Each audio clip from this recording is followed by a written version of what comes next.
It's time for the Access of Easy podcast, the weekly technology digest that keeps you ahead of the curve.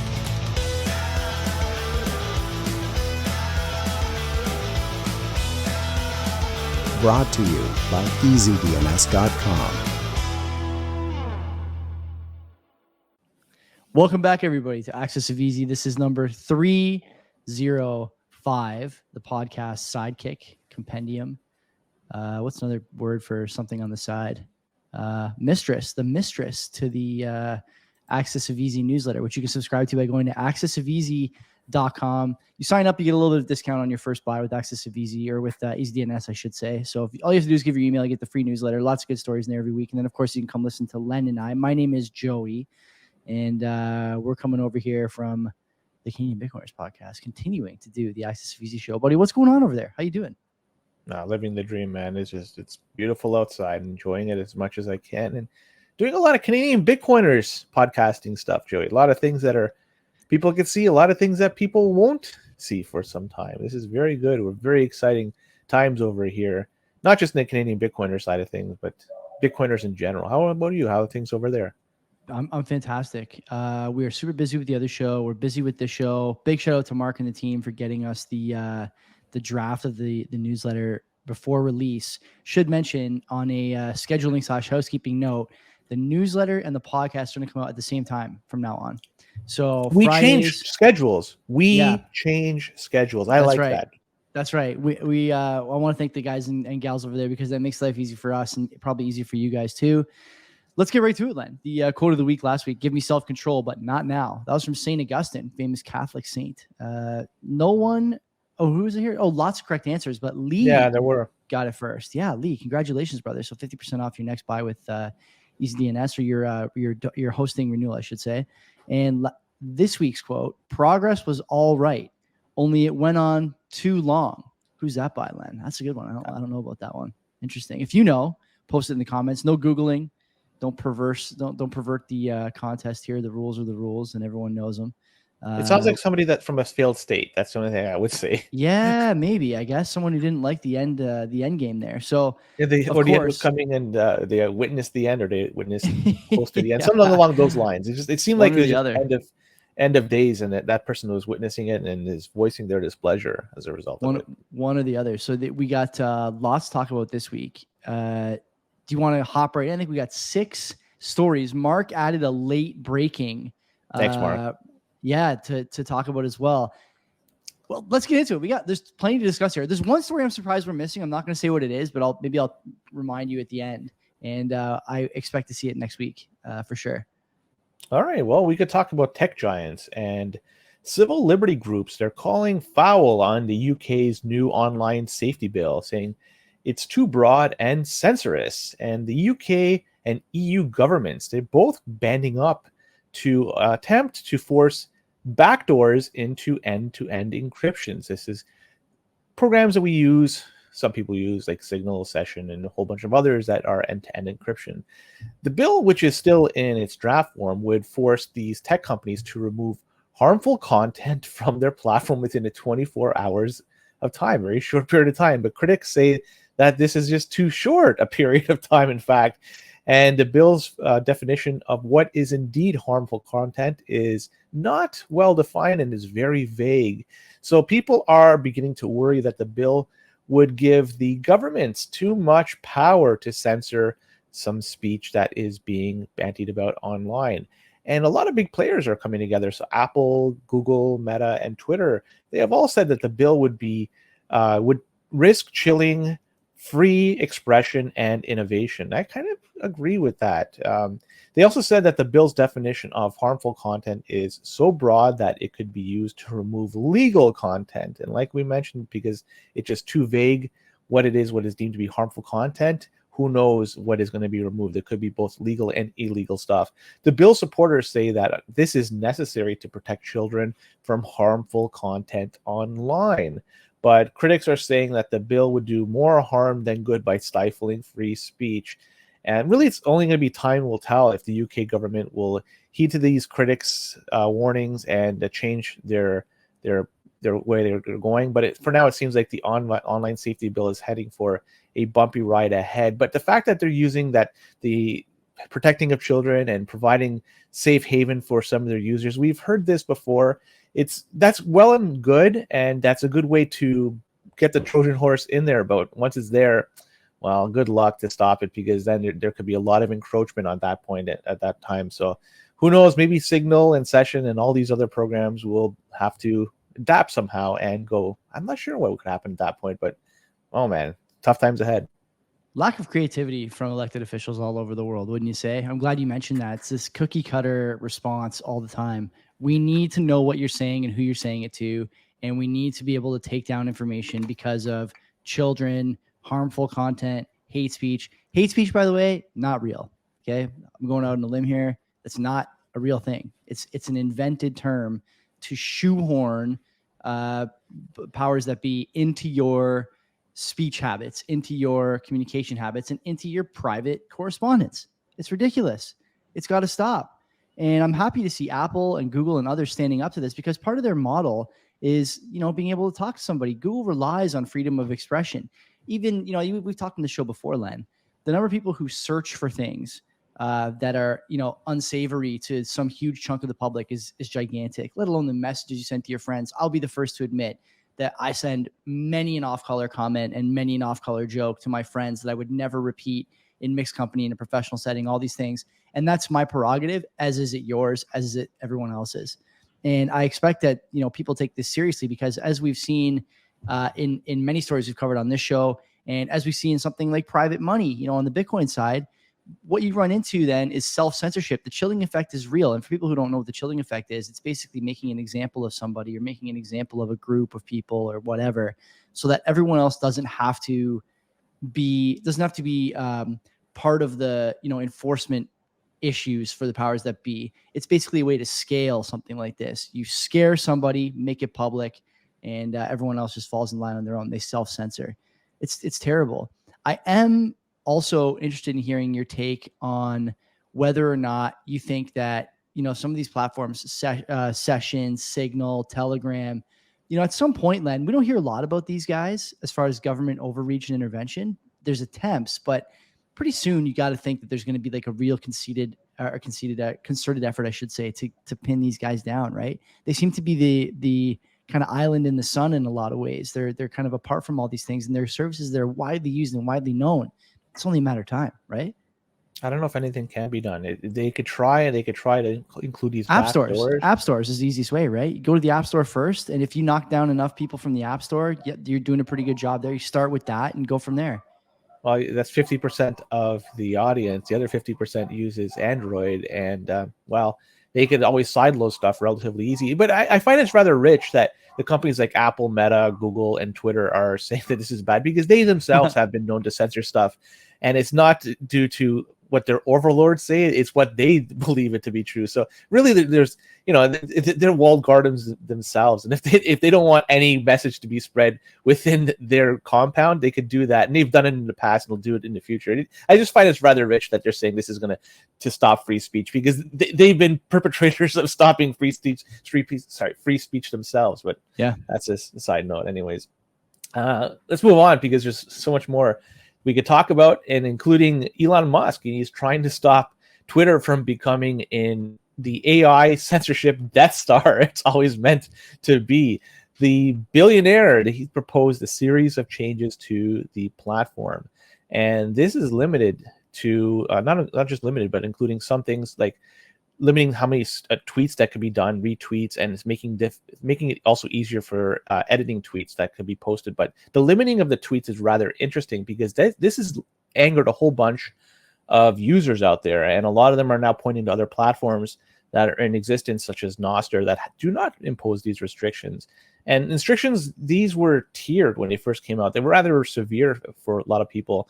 And they were tiered because the people that were paying for the blue check mark were able to have a little bit more access than those that were not paying. And that makes sense. You're going to pander for the people that pay for your product versus the people that are not paying for your product. So this is just par for the course. But the goal here is to make Twitter a more open and a free platform for speech.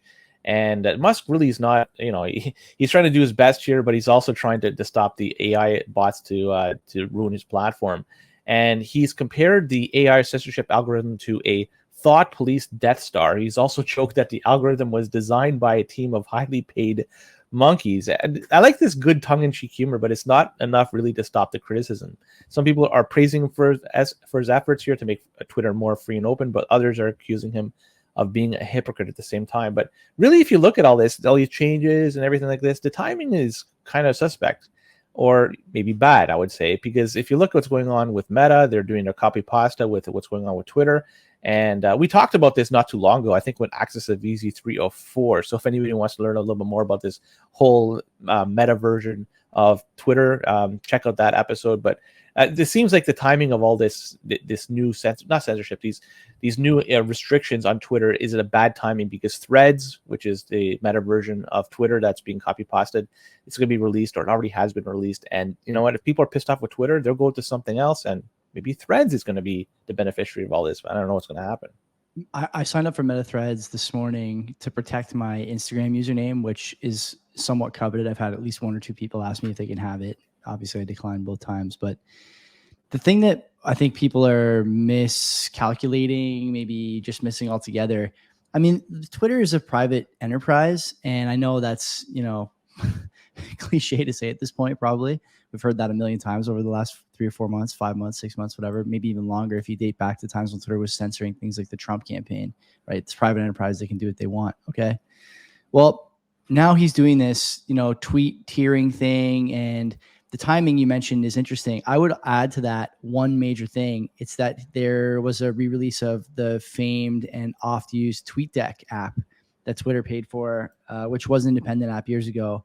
And, as part of the TweetDeck offering, there's many more features, or maybe just the base features even, you can only get by subscribing to Twitter Blue. And so the unverified cells, as I like to call them, they're in a bit of a pinch, right? They've been basically enjoying the value that Twitter's brought to them. And as a result, Twitter has been stuck with, I don't know how much you go on Twitter these days, Len, but like 1 billion Chinese gadget, AliExpress style widget stores with crappy demo videos constantly just looping on your timeline. And these guys want to keep using Twitter, but they don't want to see the ads, but then they also don't want to pay. Well, what do you want to do? Is that adding value for you? If it's adding value, then use it. Threads, the Meta product, again, just to make my take on Zuckerberg absolutely clear, I think Zuckerberg is a piss poor operator and a piss poor manager. Everything he's done, he's either stolen from the Winklevoss twins, bought from another company, or copy pasted from a successor and a rival since, or from another success story or rival since he's taken over Facebook. Every single thing. He hasn't had a single good original idea, not one. And this is another example. I saw so many posts today, Len, from Bitcoin Twitter, and even guys like, the guys from FinTwit who post, edgy memes, sometimes edgy commentary, stuff that maybe you wouldn't say to your grandmother or your parents, but it would be funny to say at a party. And Meta Threads is censoring them. You can't follow Donald Trump Jr. or some other accounts that, used to be trendy to say they were spreading disinformation, or they were spreading hate speech, or they're alt-right. Now Meta's issuing warnings before you follow them and telling you that they often will say the things that are false or things that are provably, what are we talking about here? These guys are going backwards. Nobody wants that on social media. I don't even think the libs want that on social media anymore. They don't need, to be told what they can and can't follow, who's spreading misinformation, who's not. I think there's going to be a renaissance of the thinking social media user here. And I would suggest to you that Threads, like I said last week, is basically just the Facebook Blue app without Farmville and all the other nonsense gaming stuff and other kind of garbage that came along with that platform. I can't imagine that people who use Twitter use it to want to use a clone to talk to their Facebook friends. They use Twitter because they want to be closer to anonymous in a lot of cases, maybe say some things that without having to engage with every midwit that they've ever met, because that's what Facebook is. That's what Instagram is.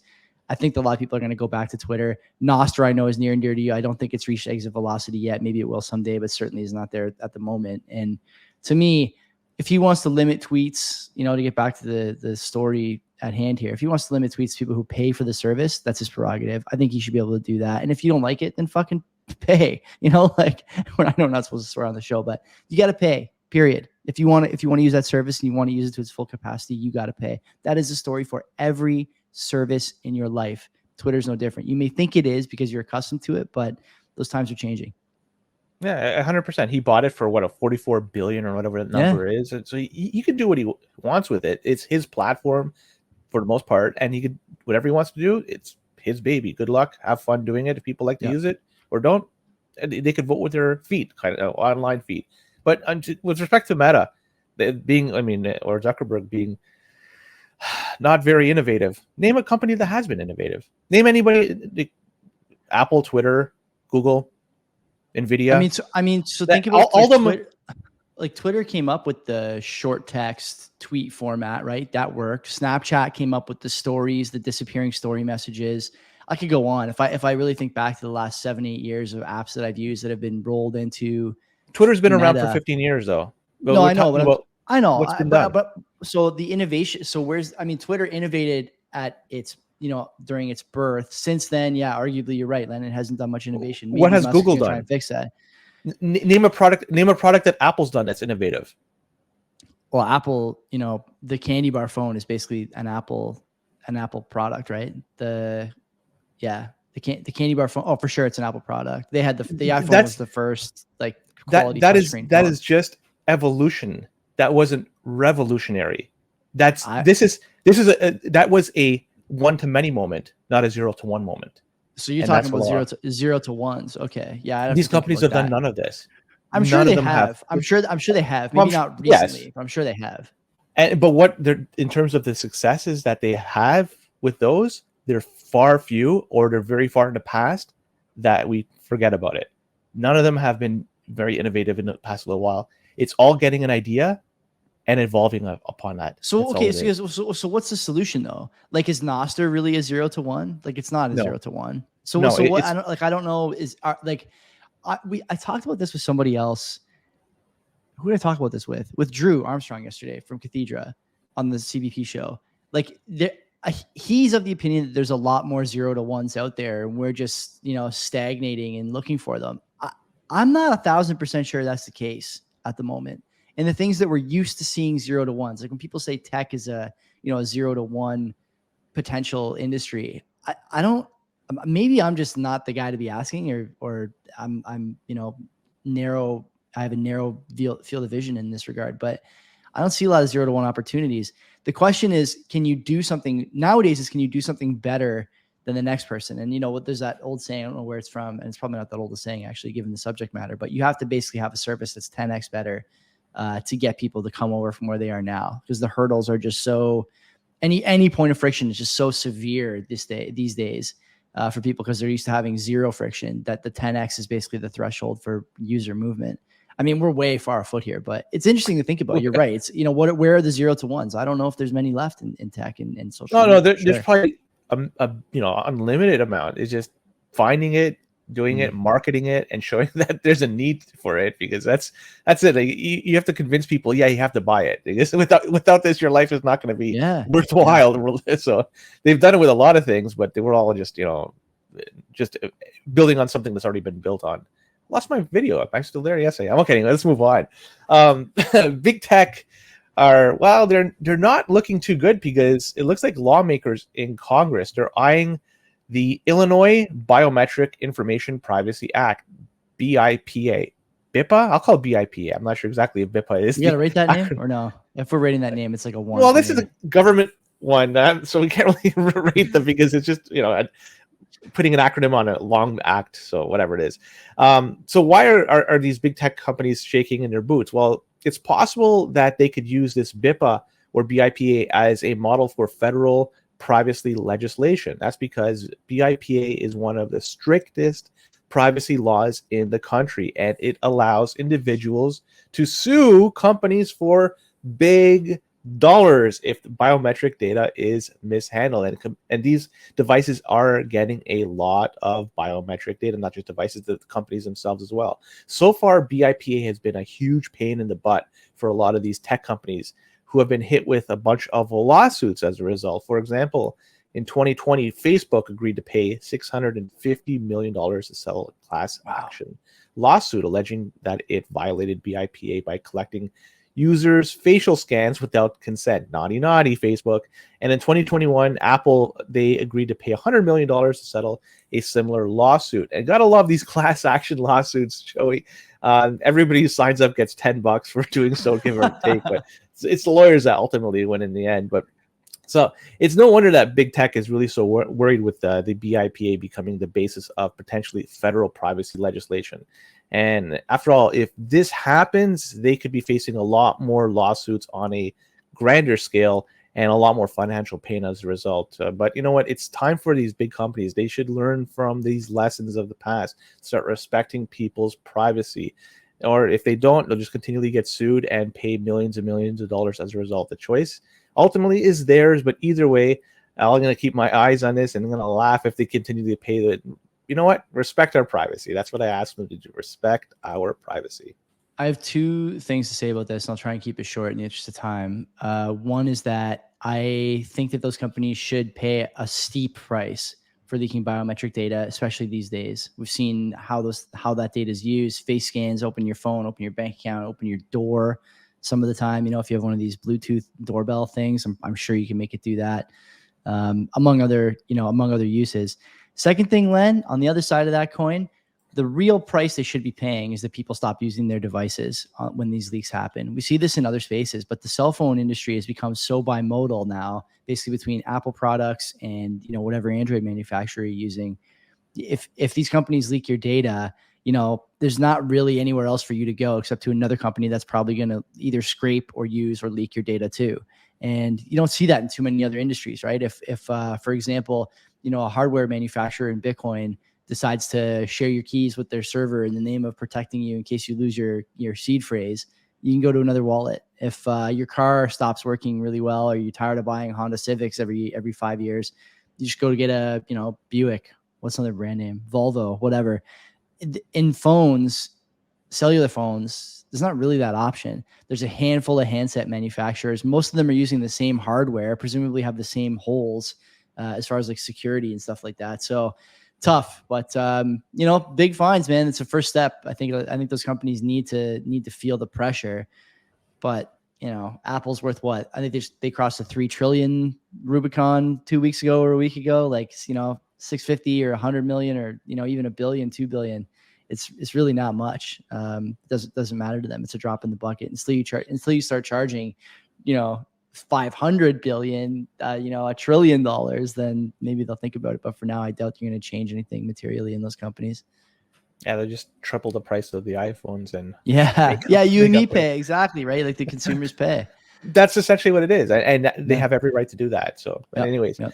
Move on. ChatGPT. It's it's the drink. It's out of drink.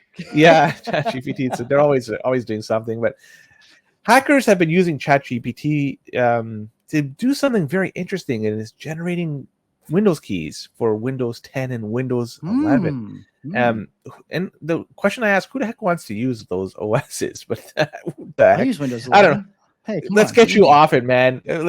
After this, we'll transition you to a nice open source platform that respects your privacy. But yeah, this stuff is rather funny because this is the same AI chatbot. This can write poetry, it can translate languages, it can write fake news. You can do so many things, but now it's creating and generating legitimate looking Windows activation keys. Stuff is funny. And how does it work? Well, ChatGPT, it's trained on a massive data set. It's trolled it, it's obtained it, and it's continually getting it bigger and bigger. And it has all this text and code that's in it, and it's has including in it some Windows activation keys. So when somebody goes out there and asks the chatbot to generate a Windows activation key, it just draws from its knowledge base, and it does that through that method. So it makes sense, but it comes with the added bonus of security vulnerability. If a hacker can generate Windows keys through ChatGPT, they're using a pirated version of Windows. And let's be perfectly honest, you don't know what security risks are included in a pirated version of Windows. Somebody could put something on there that you just don't know what's there. And this is, there's you're going to be dealing with these unknown risks. And this is in addition to the known risks that you have to deal with genuine copies of Windows. But Microsoft is aware of the CD key creation vulnerability and is working hard to fix it. But I'm just telling you, if you're looking for a way to get Windows activation keys, there's better ways to do it. You could sign up for Microsoft's Insider program. You could even go on eBay and find one of these legitimate copies of Windows for very, very cheap. So do yourself a favor, though. Learn to use one of these open sources. I'm looking at you, Joy. These open sources OS that respect your freedom and privacy. Windows certainly does not. And just generating keys to get around this, man, oh man, not only you're cheap, but you're giving up information at the same time. I use this computer for the show and for gaming. And I have other computers around that I use from time to time. Like this one behind me does some video rendering once in a while, among others. I have ChatGPT 4 on my phone, and I just asked, can you provide me a Windows 11 activation key? It gives me a nice long paragraph telling me how it can't and why. It's illegal and against OpenAI's policy. You got to social engineer it. Yeah, so there must be a way to do it. I got to think about how to do that maybe, or look it up. But end of the day, like, Len, if the data scraping continues for those chatbots, they keep updating them, they keep upgrading the capabilities, it's only a matter of time until the least of our worries is Windows 11 keys. It's, can you give me an Ontario driver's license number? It's, can you give me a MasterCard that'll work, like with an expiry date and a CVV number, whatever those numbers are. This stuff is all going to come at some point. And I would just caution people, like, you got to be super hyper aware now about all this, and it's everywhere. It's even in, chatbot responses now. I'd be curious. I'm waiting, Len, honestly, for the first time that somebody posts, a screen cap or a chat log where they social engineer, the Rogers or Bell Mobility chatbot into having like a sex conversation with them, through a couple of different cues and prompts, because they just know how the thing works, right? It's only a matter of time. These companies, not necessarily Rogers or Bell, but, just as an example, have proven that they care a lot more about scale than they do about quality when it comes to the way they use these things. And so I wouldn't be surprised to start seeing that either. You think SIM swapping is easy with a teenager at the mall? Wait till you see how easy it is with GPT-4 running things behind the desk there. I can't believe that's just an app for that. Is it an app, or are you using the Windows prompt? No, OpenAI has an app. My wife, through her job, uses it once in a while. Actually, you know what, Len? I gotta say, it's pretty good. It does a good job giving you, if you know, I'm getting better with the prompting. If you know how to use the prompts, which I'm not saying that I do, but I am improving, it'll always give you a pretty solid foundation with which you can work and edit and make detail changes and go from there. It doesn't hallucinate too much, at least not in the stuff I'm doing. It's fun. No, let's move on. And looks like the government is trying to buy your browser history. So we could just honestly just run this story every week. Just keep it in the letter and just change like a couple of lettered agencies, like a general who's worried, whatever, and just run it every week. Stick it in there. It's like death and taxes, a sure thing. But apparently they're trying to buy your history, your browser history. But there are two lawmakers out there that want to put an end to this practice. And these are Representatives Warren Davidson, who happens to be a Bitcoiner, by the way, and some other dude, because it's hard for me to pronounce his name. They are introduced an amendment to the 2023 National Defense Authorization Act, the NDAA. And this amendment would prevent the government from buying Americans' web browsing and internet search history. The amendment, which is called the Fourth Amendment Protection Act, would allow bar law enforcement agencies from exchanging anything of value from information about people that would typically require a warrant, court order, or a subpoena under law. Now, the question I would ask, how are they getting this information history, the web browser? Is there a back door that they have or something, like, or did they go into the ISPs? Something, or of course, it could be the ISPs that are providing this. I'd love to know how this. There's always somebody in the chain, right? Like, famously email, right? Everyone talks about that. Like, it's not secure. You think anything else is not secure? It's just not, man. No, this is why I communicate with CB radios, and it's all code word. In other words, the government would no longer be able to circumvent the Fourth Amendment by buying your browser history from a third party if this amendment is accepted. And the two Congress people say that the amendment is necessary to protect American privacy rights. And Mr. Davidson is a huge Bitcoiner, so maybe one day we should talk to him a little bit further, because he's seems to be a good guy to talk to about this and along with a few other things. But anyways, it said that the government should not be able to buy your browser history without a warrant, said Davidson in his statement. Makes perfect sense to me. But the amendment is right now in the early stages through the legislative process, but it has support from a number of different privacy groups. Will it get approved and ultimately put into law? Who the heck knows? But it's going to take a lot of hurdles to get there, but it would be a major win for privacy advocates if it ever gets there. And this goes to show you that, you might be using incognito, you might be using Tor, you might be using whatever. You never know. There could be some different ways that they're getting your browser history, and they're buying it, man. That's funny stuff. They're buying it. The worst part, Len, is that you and me are both like kind of nodding and smiling when, if Davidson Jones get the bill through and it turns out that this does put up another barrier, what's going to happen. They're going to buy it anyways, or steal it, or spy on you some other way and not tell you about it, and use the FISA court or use whatever to justify it. Or you said something online we didn't like, so we had to bug your phone. The story that I thought we were going to see today, and I'm surprised it's not mentioned here, is France actually just talked about passing a very strange bill that'll probably be in next week's show, where they can turn on your location services, your microphone, or your camera at any time without telling you, if a judge agrees that that enough evidence has been presented against you or not in your favor, that it's required. And so I know that capability exists, right? We know that there's ways to get that data, whether it's through an ISP or through buying the data from a third party or whatever. To me, the longer, like, if you just stretch this road out to ad infinitum, there's no end to the data breach and overreaching by governments. It never stops. You see it everywhere. You see it in banking. You're starting to see it in stuff like messaging, as far as encryption and then encryption. And now you're seeing it even in your web browsing history. Why do you need to see that? Why does anybody need to see that? The answer is because they want to and they can. And that's it. That's all there is to it. It's a good thing there are free and open source software versions for phones and computers where you could look at the code to see if this type of malicious activity is included in there. And if it is, you could scrub it out or find something else that meets your needs. So they may have these mechanisms to do it, but not on a lot of devices that have been vetted against it. So it's worth noting that, I saw someone talking about this online today. If the government wants all this access, fine, then provide everybody in the country with a phone and make them use the phone that you give them, and pay for the phone that they use, and pay for all the services, and pay for all the stuff they do with the phone. And then you can have the data. But the fact is, they want to have their cake and eat it too. It's constantly the theme with these stories. It's infuriating. Richard Stallman from the Free Foundation, whatever, he's a little bit of an oddball, but he's always talked about that devices that we carry in our pockets, we're paying for. We buy it and we pay a monthly service, and still that information is stolen from us.